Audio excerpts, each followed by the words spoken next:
Hey guys, we're back here on the Hunter Call of the Wild today, and today we're going to be going over the top 10 best tips for finding diamonds in the Hunter Call of the Wild. Now, trophy hunting is a lot of fun. It can be very challenging, so let's head straight into it. Now guys, let me know in the comments how many diamonds that you have so far and what your dream diamond would be. Coming in at number 10 is investing time. Now, if you would like to find diamonds, you can't just jump on the game and play for 20 minutes and expect to find trophies. Usually it does take a little bit of time. I like to invest at least 2 hours into a hunt. I can't always find something in 2 hours, but it does give me a good shot. Tip number 9 is hunt around water. Now, you want to hunt drink zones. That's going to give you your best shot at finding diamonds because it is very, very easy to find a body of water and spot around the edges, and hunting the drink times is the way to go. It is just the easiest way to find diamonds. What I like to do is, if I am looking for a particular diamond, I will set the time to whatever that species is. Say it is axis deer. I'm going to set the time to axis deer drink time, and then I'm going to hit their hot spots and I'm going to spot all the way around the water, and that is the way to go. Now, you absolutely can find diamonds while hunting feed zones, but feed zones can literally be anywhere on the map, whereas finding zones around water is just so much simpler to find and to spot around because water is wide open. So that is definitely the way to go to find diamonds more quickly, is hunt around water.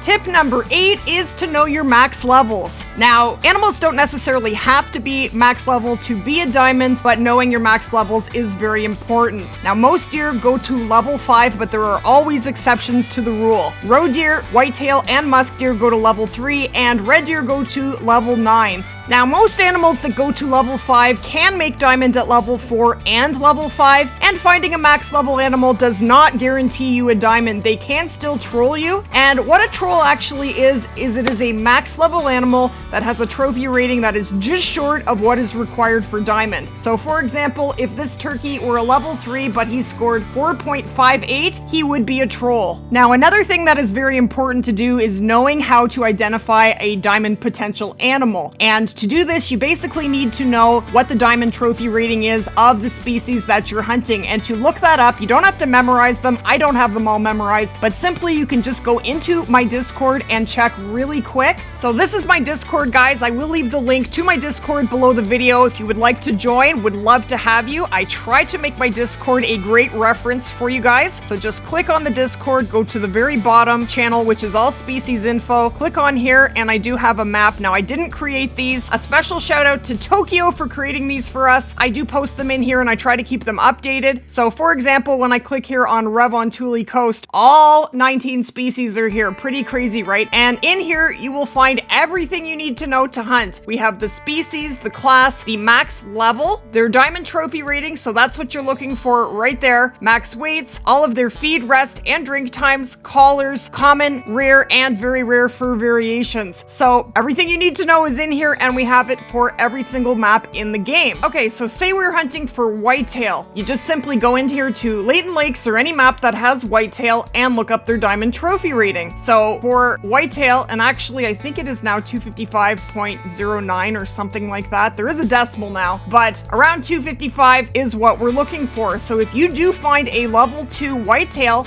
and it has a trophy rating of, say, 230 to 270, that is a diamond potential animal because 255 falls within that estimate. And that is how you identify a diamond potential animal. Tip number 7 is to hunt the hotspots. Now, if you're not sure where the hotspots are, I do have many guides out to help you with finding the best spots for every animal, and I am redoing all of the super guides, so there are lots of hotspot videos coming at you very, very soon. So be sure to subscribe so you don't miss out on those. But after you play the game for a while, you will get to learn where the best spots are for different species. Tip number 6 is to hunt in multiplayer. Now, if this is something that you've never done before, it can be a lot of fun. The benefit of hunting on a multiplayer map is that when you join a map, everything on that map is a mystery to you. You just never know what you're gonna find on a multiplayer, and I have found some pretty crazy trophies through hunting on multiplayer. Now, there are drawbacks to hunting in multiplayer. You can have other players who hunt too close to you, who can spook your animals away, and you can have trophies stolen from you in multiplayer. But overall, it is worth taking the chance going on to multiplayer because there are just so many amazing trophies to be had.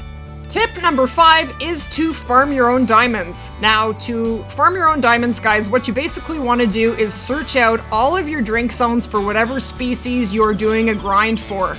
Once you've found all of your drink zones, then you'll want to set up with tents and tripods at your very best, most accessible zones, and you want to start killing those males. Now, there are different techniques, there is different ways to do herd management. Even if you just keep shooting males, eventually you will spawn diamonds. Now, right now we're doing the black bear grind here. We're trying to spawn a second black bear great one, and we are actually stacking, and that is another method. That's getting into more serious herd management, and that is stacking. And what that means is actually when you do spawn 9s, I do have one over here somewhere, he is hiding, but leaving them on the map is stacking, and that actually helps you to spawn diamonds more frequently as you do your grind. Basically, what I have found is when I did the red deer grind, I managed to spawn a diamond for every approximate 100 kills. Now, if you do herd management, you can actually increase that number quite a bit, but that is not bad. But you have to be patient in doing so because they don't come regularly once every 100 kills. You can go 300-400 kills, not spawn any diamonds, but then what can happen is you can get 3, 4, even 5 diamonds to spawn in the next 100 kills. It does work out to be about 1 every 100 kills, I find. I have over 100 diamond red deer, and I have killed 9,400 red deer stags so far. So farming is a great way to spawn diamonds. And great ones. Tip number 4 is tracking. Now, not every max weight animal should be tracked. What I do is I only track tracks for predators, and not all predators. The smaller predators are definitely worth following the tracks. Right now we have a track for a max weight coyote. So this guy is either going to lead to a very big level 7, an 8 mythical, or a 9 legendary. And I have found many diamonds from tracking. Now, as you play the game, you will learn which tracks are worth tracking and which are not. I would never track anything that goes to level 5 because generally that will lead you... Oh, we got a feed zone.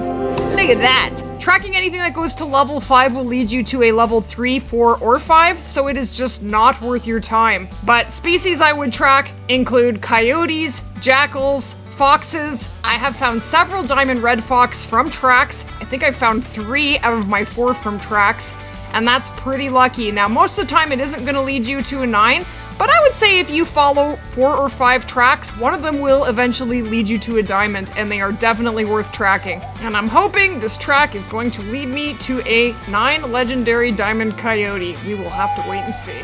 Moving on to tip number 3, and that is to spot absolutely everything. Before you take that shot and spook animals, make sure that you have spotted every single animal around. You just never know when you're going to spot a max level or diamond potential animal.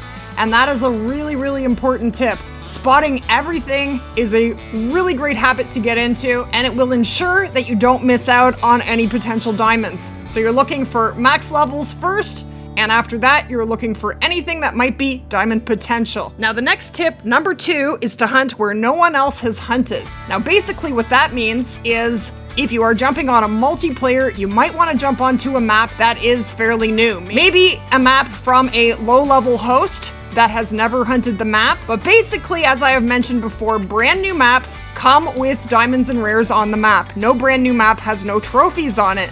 So right now is actually a really great time to hunt on our own maps because 10 out of the 11 maps were reset on June the 28th. And all of those maps, if you have not hunted them yet, are going to have diamonds on them and possibly rares. So definitely get out there and spot everything and hunt where no one else has hunted before. So when I jump onto a multiplayer and I see there are no zones on a map, that is one map I want to hunt because I know there's going to be something somewhere. Now, my last tip, number 1, and this is one of my own, is where did you find that? I find that when a diamond spawns on a map, there's a good chance that diamond is going to spawn in the same place on a different map. I have seen it time and time again. Diamonds like to spawn in the same spots on different maps. So when someone shoots a diamond or a trophy, I will ask them, where'd you shoot that?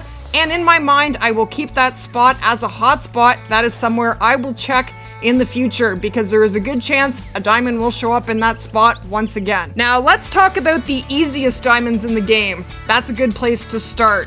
So if you don't have any diamonds yet, I would recommend these species to start with. Mountain lions, Merriam turkeys, especially in Silver Ridge Peaks because they still have a drink time. Feral goats, well, they might not be easy diamonds, but it is fairly easy to find a level 5. Good chance you might get trolled.